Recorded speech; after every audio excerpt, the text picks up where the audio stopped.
Boa noite aos irmãos, graças a Deus pela oportunidade que temos mais uma vez de, em comunhão, adorarmos nosso Deus e também agora, à luz da sua palavra, vermos aquilo que Deus tem para as nossas vidas. Vamos ler o versículo número 2 do livro de Jó, capítulo 42, Jó 42, 2. Jó 42, 2. Leremos só um versículo. A palavra do Senhor nos diz assim: Bem sei eu que tudo podes e que nenhum dos teus propósitos pode ser impedido. Deus tudo pode. Em tempos, irmãos, de grandes dificuldades em razão dessa pandemia do coronavírus, nós temos contato com pessoas e temos visto pessoas que vivem em meio dessa incerteza, vivem inseguras e principalmente as pessoas vivem sem esperança. Muitos perderam parentes, muitos amigos morreram, muitos perderam empregos, muitos estão passando por grandes necessidades nesses tempos difíceis. Relacionamentos também foram afetados, pessoas que se davam bem acabaram se afastando, também relacionamentos foram construídos, mas muito mais destruídos relacionamentos nesse período de dificuldade. O comércio sofre, a indústria sofre, muitos fecharam, talvez nem abrirão mais, negócios prejudicados que estão sendo mantidos ainda a muito custo, tudo em razão dessa necessidade de afastamento das pessoas uma das outras em razão do distanciamento social que inibe a circulação de pessoas, apesar de que agora estamos já num tempo de um pouco mais de abertura. Então, irmãos, nós como salvos em Cristo, nós não ficamos livres desses acontecimentos, dessas influências sobre nossas vidas. Seja nesse tempo de pandemia, como em qualquer outro tempo de dificuldade. Mas a palavra de Deus, ela é o nosso alento. Salmo 115, 3 diz: Mas o nosso Deus está nos céus, e tudo o que Ele fez lhe agradou. Salmo 135, 6. Tudo o que o Senhor quis fez nos céus e na terra, e nos mares e em todos os abismos. Salmo 62, 11. Deus falou uma vez, duas vezes ouvi isto, que o poder pertence a Deus. Então, conforme nosso versículo inicial, Deus tudo pode, e o crente não pode, em tempos de dificuldade, esquecer dessa máxima, porque a palavra de Deus nos dá essa garantia de que Deus tem poder sobre toda e qualquer circunstância. Nós entendemos que precisamos fazer as coisas que pertencem a nós, mas o poder está na mão de Deus em conceder ou tirar. E nós temos esse entendimento. Foi o que aconteceu com Jó. Jó era um homem aprovado por Deus, um homem bem-sucedido, um homem em que tinha uma comunhão íntima com Deus, mas em determinado tempo de sua vida, Deus permitiu que a família, a riqueza e todas aquelas pessoas que estavam a seu serviço se afastassem dele. E a palavra de Deus diz que Jó era um homem mais rico do Oriente. Então, Deus permite muitas vezes coisas sobre as nossas vidas, irmãos, que nós não entendemos, mas nós vamos ver no exemplo de Jó como nós, sendo crentes em Cristo, devemos proceder em meio a essas dificuldades. Capítulo 1, versículo 9 de Jó: Teme Jó a Deus de balde? Quem está falando isso? Satanás se apresentou diante de Deus e começou a contestar a fidelidade de Jó diante de Deus. Jó tinha um relacionamento íntimo com Deus e isso afeta a Satanás. E Satanás incitou Deus contra Jó. E Jó permitiu que ele perdesse os filhos, os 10 filhos, os seus bens, como já falei, servos, servas, perdeu tudo, inclusive a sua saúde. Até o ponto em que a sua mulher chegou e disse para ele, capítulo 2, versículo 9 do livro de Jó: amaldiçoa a Deus e morre. E ainda, além disso, vieram aqueles 3 amigos que, ao invés de condoer-se da situação de Jó, agravaram mais o sentimento de Jó em relação àquela dificuldade que ele passava. Mas Jó ele se manteve firme e fiel ao Senhor. Jó foi, inclusive ele diz lá em Jó 12:4, eu sou irrisão para os meus amigos, ou seja, meus amigos debocham de mim. Eu, aquele que invocava a Deus, aquele que tinha uma comunhão com Deus, Deus respondia para mim, o justo e reto diante de Deus agora serve de riso para os outros, inclusive aqueles amigos. Então, Jó, mesmo diante de tudo isso, mesmo diante de todo mundo abandoná-lo e criticá-lo pela sua situação que passava, Jó sempre buscou a Deus, Jó clamou a Deus. Por quê? Porque Deus respondia a Jó antes de perder tudo isso e Deus respondeu a Jó durante todo o tempo de dificuldade. Mas por que um homem íntegro, irrepreensível, vira um mero objeto de riso? Será que isso Deus permite simplesmente por permitir?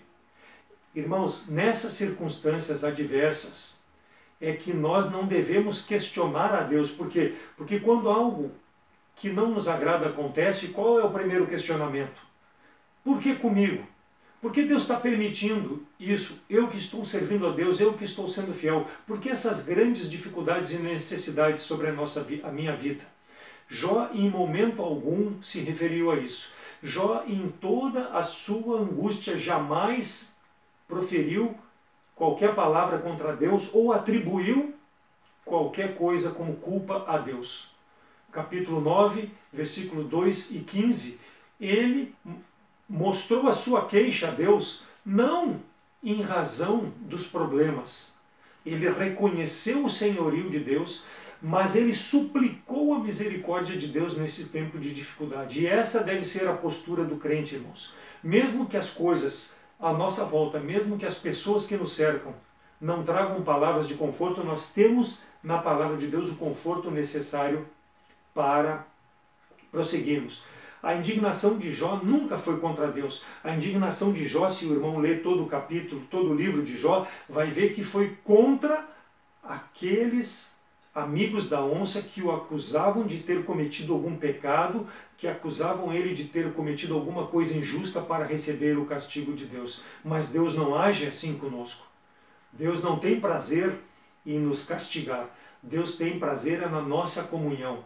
E Jó tinha isso como prioridade na sua vida. Então o fato de nós estarmos passando por dificuldade não quer dizer que estamos em pecado ou que estamos merecendo o castigo de Deus. Não. Deus quer nos trazer para mais próximo dele. E isso Jó nos dá essa lição. Então mesmo muitas vezes sem entendermos o porquê ou o para quê das coisas, nós não devemos questionar a Deus. Nós devemos ter a certeza de que a palavra de Deus sobre todas as coisas vai prevalecer. Por quê? Porque Deus tudo pode e nada foge do controle de Deus. E Jó atribui tudo ao plano de Deus para a sua vida. Ele não questionou a Deus, mas ele atribuiu a Deus como plano para a sua vida. Por quê? Porque Deus estava no controle. Jó 16, 11 a 14, Jó 19, 6 a 12. Então, irmãos, absolutamente nada que nos sobrevenha, se estivermos vivendo uma vida de santidade, uma vida de comunhão, uma vida nos caminhos do Senhor, foge do controle de Deus. E se Deus permite, é porque Deus quer trazer um ensinamento para nós nesses tempos difíceis e principalmente receber a glória devida através da nossa fidelidade. Então Deus permitiu sofrimentos na vida de seu servo para que ele fosse glorificado. E Jó entendeu isso e permaneceu firme, porque se nós não permanecermos firmes, o poder de Deus não se manifestará através da nossa vida. Então, essas passagens de Salmo que eu citei são passagens que mostram que o poder pertence a Deus, corroborando o que Jó está dizendo aqui no capítulo 42, versículo 2. O Senhor pode tudo e ninguém é capaz de se opor ou impedir os seus planos e projetos. Conforme a sua vontade, as coisas irão acontecer. Se nós tentarmos interferir, nós vamos sofrer muito mais do que talvez estejamos sofrendo dentro da vontade de Deus. Melhor sofrer dentro da vontade de Deus do que fazer as coisas contra a vontade de Deus. Porque Deus é o nosso amigo, Ele é o nosso refúgio presente em todos os momentos da nossa vida. E nós, como salvos, precisamos ter isso em mente e essa certeza é que Ele jamais vai nos abandonar. Tudo que o Senhor quer, Ele vai demonstrar na nossa vida. E Ele, tudo o que Ele fez, tudo o que Ele quis, Ele demonstrou através da sua criação, Ele mostrou o seu poder. E se hoje somos algo, é porque Deus teve misericórdia de nós e pela sua vontade nos mantém aqui nesse mundo para que nós possamos refletir a luz do Senhor. E nós, um dia, irmãos, partiremos desse mundo. Mas quão importante é que quando partirmos possamos deixar um legado de um testemunho como deixou o nosso servo Jó, que não só porque está narrado na Bíblia, mas porque é lembrado muitos e muitos anos depois, porque teve uma comunhão íntima com Deus, porque confiava no poder de Deus, que Deus tudo podia e tinha o melhor para ele. Então dependa de Deus, dependa do poder de Deus. Humilhe-se, mostre a sua dependência, mostre a necessidade da misericórdia de Deus sobre a tua vida. Porque aquele que espera em Deus tem em quem possa esperar. O Filho de Deus deve buscar e reconhecer então a total dependência de Deus em sua vida. Não só naqueles setores que lhe agradam, mas em todos os setores da sua vida. Isaías 43, 13. Ainda antes que houvesse dia, eu sou, e ninguém há que possa fazer escapar das minhas mãos, operando eu. Quem impedirá? Deus resgatou o povo de Israel. O povo de Israel sempre buscou servir a deuses estranhos. Mas, aqui em Isaías, Deus está dizendo, através do profeta, de que qualquer outro Deus, ou qualquer outra pessoa, ou qualquer outra forma que nós desejamos nos emancipar através da nossa vida, nós não seremos bem-sucedidos. Só Deus tem poder. Ele operando, quem impedirá? Então, nós sabendo disso, o povo de Israel não fez busca a Deus. Não caia no mesmo erro do povo, porque Deus é superior a qualquer um. Deus é superior a qualquer Deus estranho, a qualquer imagem de escultura. Deus é superior a qualquer coisa sobre esse mundo. Por quê? Porque Ele criou esse mundo. A pergunta é, há alguma coisa que aos olhos do irmão possa ser impossível ou parecer impossível de alcançar? Conforme a palavra de Deus, para Deus nada é impossível, pois Deus tem poder sobre tudo. Além de ter criado os céus, a terra, os mares, conforme já mencionamos, Ele criou o homem à sua imagem e semelhança para ter a comunhão com o homem. E a palavra de Deus destaca o poder de Deus para que nessa comunhão que Ele tem com o homem, Ele possa demonstrar o seu poder, suprindo toda e qualquer necessidade. E nós vamos ver rapidamente, na palavra de Deus, o poder de Deus demonstrado nesse relacionamento com o homem. O poder de Deus na vida do homem. Primeiro, Deus pode dar descendência. Gênesis 18, 14. Haveria alguma coisa difícil ao Senhor, diz a palavra? Ao tempo determinado tornarei a ti, ao tempo da tua vida, e Sara te dará um filho. Então Deus concedeu a Sara e a Abraão a possibilidade de ter um filho que ele havia prometido e que para uma mulher estéril era impossível. Aquela mulher estéril com 90 anos de idade e seu marido com 99, Abraão, concebeu um filho. Por quê? Porque aquele que prometeu tem poder para cumprir. Deus havia prometido 75 anos anteriormente que da descendência de Abraão as nações seriam benditas. E aí nasceu Isaque, pela promessa de Deus, com 90 anos Sara e com 100 anos de idade Abraão. Porque aquele que promete tem poder para cumprir. Segundo, o poder de Deus para dar salvação. E Jesus, olhando para eles, disse-lhe: aos homens isso é impossível, mas a Deus tudo é possível. Mateus 19, 26. Deus é o único capaz de dar salvação. Foi o que o Senhor Jesus Cristo mostrou àquele jovem rico, que quando Cristo falava com ele, e ele perguntou o que era necessário para herdar a vida eterna, ou seja, ter salvação, aquele jovem que confiava em seus tesouros, achando que seus tesouros e que seus bens e que a forma como ele guardava a lei era suficiente para lhe dar vida eterna. Mas o Senhor mostrou que só nele tem vida eterna e em nenhum outro a salvação, porque também debaixo do céu nenhum nome é dado entre os homens pelo qual importa que sejamos salvos. Atos 4:12. Hebreus 7:25. Portanto, pode também salvar perfeitamente os que por ele se achegam a Deus, vivendo sempre para interceder por eles. Então Deus é que tem poder de dar salvação, não riquezas, não posição social, não a nossa mente, não o nosso entendimento, mas Deus é que dá salvação. Deus por intermédio de Jesus Cristo.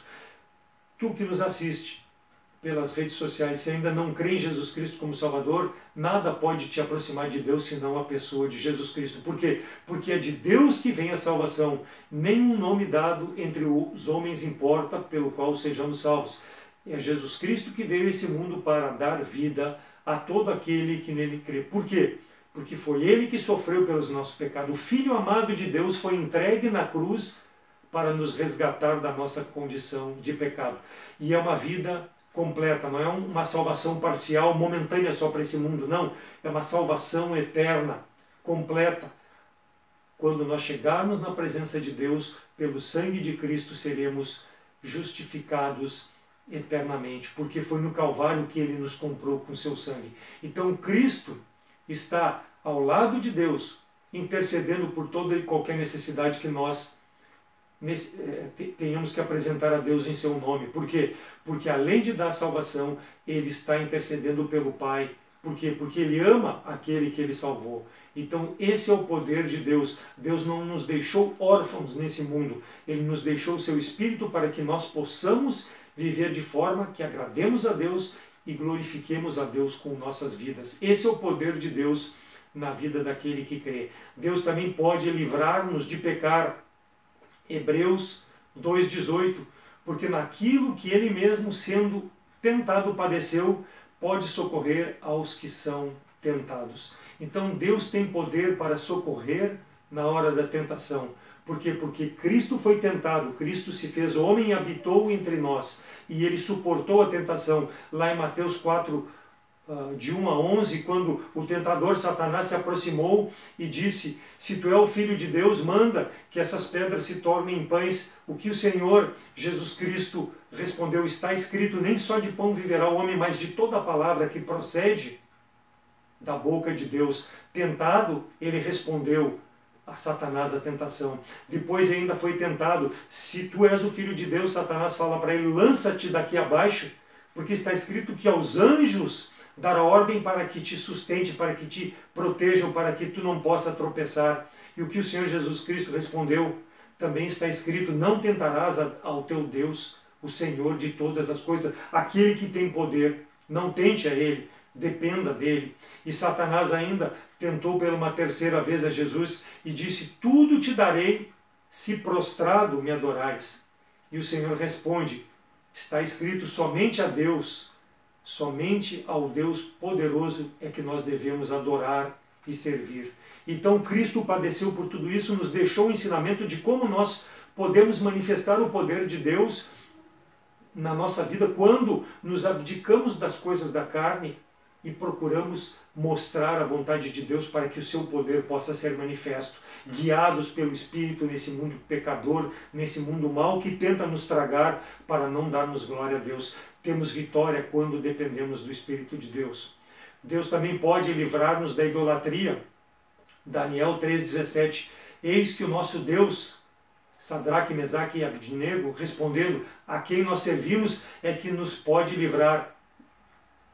Ele nos livrará do forno de fogo ardente da tua mão, ó rei, dizendo a Nabucodonosor. Então esses três jovens mostraram, Ananias, Misael e Azarias, Sadraque, Mesaque e Abednego, foram lançados na fornalha de fogo porque não quiseram adorar, se prostrar à estátua que Nabucodonosor havia feito, pois eles estavam envolvidos e fiados no poder de Deus nas suas vidas. Deus daria o socorro. Eles não desafiaram o rei, eles não colocaram Deus em xeque, não. Eles ficaram ao lado da verdade, porque serviam ao Deus verdadeiro e demonstraram a glória de Deus através da sua vida, porque Deus pode tirar como tirou eles lá daquela fornalha, sem ter um cheiro de fumaça, nem um cabelo foi queimado, nem uma roupa, porque Deus mostrou o seu poder. Deus não abandona aqueles que confiam nele. pode também nos sustentar. Mateus 6,33, mas buscai primeiro o reino de Deus e a sua justiça, e todas as coisas vos serão acrescentadas. Então, por mais que andemos preocupados com essa pandemia, com as coisas que estão acontecendo ao nosso redor, a nossa vida material, o que havemos de comer, o que havemos de beber, nem quanto ao que havemos de vestir, aonde havemos de morar, isso não deve nos preocupar. Façamos a nossa parte e Deus suprirá todas as nossas necessidades. Como? Vai cair do céu? Não. Ele vai nos dar um emprego, Ele vai nos dar alguém que possa nos ajudar, Ele vai nos dar a saúde necessária para trabalharmos, para fazermos as coisas necessárias para que Deus possa receber glória. Mas temos que buscar o Senhor. Em primeiro lugar o seu reino, e as demais coisas nos serão acrescentadas. Então todos os planos de Deus irão acontecer. Tudo o que Ele quis, o fez e fará através da nossa vida. Estes, irmãos, são alguns exemplos que a palavra de Deus nos mostra, que Deus proporciona a comunhão e mostra o seu poder àquele que verdadeiramente confia nesse poder. E nós teríamos muitos e muitos outros aspectos para falar. Seja qual for a aprovação, fique firme. Creia nas promessas de Deus e confie no poder do Senhor. Jó, mesmo em meio a tanta desgraça, não pecou contra o Senhor, nem disse nada contrário à vontade de Deus e nem atribuiu a culpa a Deus do seu sofrimento. Quando a sua mulher mandou que amaldiçoasse a Deus e morresse, que resposta desafiadora ele diz. Ele diz lá em Jó 2,10, mas ele responde e diz: tu falas como uma doida, como uma pessoa sem entendimento. Tu estás falando, receberíamos o bem de Deus e não receberíamos o mal? Então, tudo isso que Jó passou, os seus lábios trouxeram glória a Deus. Não foram como foi a mulher de Jó. E o capítulo 42 de Jó nos mostra, irmãos, que Jó diz: bem sei que tudo podes. Depois de ter passado por toda aquela angústia, Deus transformou o sofrimento de Jó e Deus abençoou o último estado de Jó muito mais do que o primeiro estado de vida de Jó. Deus restabeleceu a saúde, Deus deu bens materiais em dobro, Deus permitiu que o relacionamento com seus parentes retornasse, o relacionamento com os vizinhos, sua condição social, ele retomou a comunhão com a esposa. Que vida que esse homem teve, irmãos, digna de ser mencionada como uma vida de exemplo de fidelidade. E veja bem que a palavra de Deus diz que Deus restabeleceu tudo isso na vida de Jó. Mas a palavra de Deus não diz que a comunhão com Deus foi restabelecida. Por quê?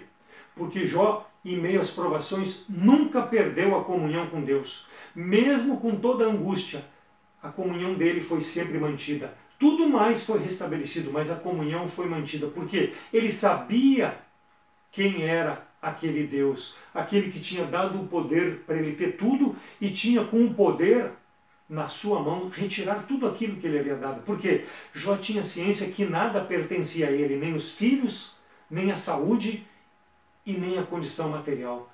Ele manteve-se sempre, nunca se afastou do Senhor. Por mais que fosse incitado por aqueles amigos da onça, ele se manteve firme, se apegou no Senhor e nas suas promessas. Quanto mais hoje, irmãos, que nós temos a palavra de Deus completa, escrita, para que nós possamos dia a dia nos apegar a ela e nos manter firme em meio às provações. Ele tinha em vista as coisas eternas. Jó 19, veja como ele tinha em vista as coisas eternas em meio a toda a turbulência. Capítulo 19, versos 25 a 27, ele diz: porque eu sei que o meu Redentor vive e que por fim se levantará sobre a terra, e depois de consumida a minha pele, contudo ainda em minha carne verei a Deus. Vê-lo-ei por mim mesmo, e os meus olhos, e não os outros contemplarão, e por isso os meus rins se consomem no meu interior. Então essa era a firmeza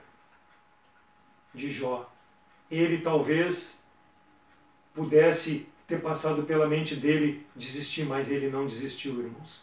nós talvez não venhamos a experimentar parte desse sofrimento ou até parte das bênçãos que Jó recebeu.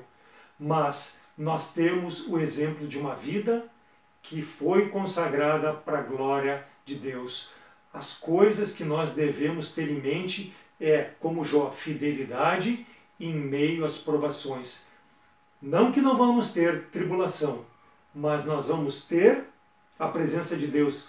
Não atribuir a Deus a responsabilidade, mas dar glória a Deus em meio a essas provações. Jó compreendeu tudo isso porque ele tinha certeza em quem ele cria, nesse Redentor, que um dia há de se levantar e nos levar para estarmos eternamente na sua presença. Jó compreendeu a profundidade do amor de Deus, a justiça de Deus, que nunca abandona um de seus servos. Deus é poderoso, irmãos, para nos conceder o suprimento em todas as nossas necessidades no tempo que estivermos aqui nesse mundo. Talvez não tenhamos luxo, talvez não tenhamos o conforto que queiramos, mas as necessidades Deus vai suprir. E nada pode ser comparado com a promessa de que estar conosco até a consumação dos séculos. Essa é a maior promessa. 2 Timóteo 1,12, porque cuja causa padeço também isto, mas não me envergonho, Paulo falando, porque eu sei em quem tenho crido, e estou certo que é poderoso para guardar o meu depósito até aquele dia. Paulo confiava no poder de Deus, de guardar o tesouro, não material, mas as coisas espirituais. A recompensa que Paulo teria por todo aquele sofrimento em pregar o Evangelho, que um dia receberia de Deus para depositar aos pés de Cristo. Mateus 6, 19 e 20. Não ajunteis tesouros na terra, onde a traça e a ferrugem tudo consome, e onde os ladrões minam e roubam. Mas ajuntai tesouros no céu, onde nem a traça nem a ferrugem consomem, e onde os ladrões não minam e nem roubam. Por quê? Porque está guardado pelo Senhor. O tesouro celeste, nem a traça nem a ferrugem, nem ninguém pode tocar, porque está lá ao lado do Senhor para nos entregar quando chegarmos na sua presença e glorificarmos o seu santo nome. Então, de forma que nós vivamos uma vida que não envergonhe o Evangelho, mas que exalte o poder de Deus através da nossa vida. Não importem as dificuldades, confiemos e tenhamos a certeza de que Deus pode e tem poder de nos livrar. Não quando nós quisermos, mas no seu tempo. O desafio para cada um de nós, em primeiro lugar para a minha vida em tempos de tribulação que eu tenho vivido, que eu possa confiar no Senhor. Talvez não recebamos aqui nessa vida, mas temos a certeza de que o nosso galardão será apresentado no céu quando chegarmos na presença do Senhor. Porque quão infeliz é aquele que chegar na presença do Senhor e não tiver um galardão para receber do Senhor. Porque teria sido um servo infiel, um servo negligente, por tudo aquilo que Deus nos confiou para nós fazermos e nós não fizemos para redundar glória a Deus. E aquele que nos assiste pelas redes sociais, que ainda não conhece a Cristo como Salvador, meu desejo é para que tu conheças esse Deus maravilhoso, esse Deus que enviou seu Filho para morrer na cruz pelos teus pecados, e para que tu possa crer e ter vida, receber a salvação em Cristo Jesus, ter vida eterna. Deus não vai te dar facilidades, mas Ele te promete, através da sua palavra, sua presença com seu Espírito, em meio às tribulações que esse mundo impõe e que não pode te ajudar, mas Deus vai te ajudar. Vai te dar vitória em superar isso e glorificar a Deus. Não estamos falando das coisas fáceis, mas das coisas certas que temos com a presença do Senhor. Buscai primeiro o reino de Deus e a sua justiça, e as demais coisas vos serão acrescentadas. 1 João 5,4, porque todo o que é nascido de Deus vence o mundo, e esta é a vitória que vence o mundo, a nossa fé. Que nós possamos viver por fé, baseados no poder de Deus. Aquele que ainda não tem Cristo como Salvador, nos procure pelas redes sociais, pelo WhatsApp, telefone, e à luz da palavra de Deus nós te mostraremos como tu pode crer nesse Salvador. Que o poder de Deus possa ser manifesto dia a dia na minha e na tua vida, meu irmão. Amém? Vamos orar. Senhor nosso Deus, obrigado pela tua palavra, que em meio a tamanha dificuldade que vivemos no presente tempo, em razão dessa pandemia, nós não percamos de vista, ó Deus, que tu estás presente conosco através do teu Espírito e que a tua palavra possa agir dia a dia nos confortando, consolando, encorajando a continuarmos firmes, fiéis e confiados no Teu poder, que Tu podes suprir toda e qualquer necessidade, ó Deus. Que Tu possa receber em nome de Cristo cada uma das petições que são apresentadas e, conforme a Tua vontade, atendê-las, ó Deus, para a honra, glória e exaltação do Teu santo nome. É em nome de Cristo que eu oro. Amém.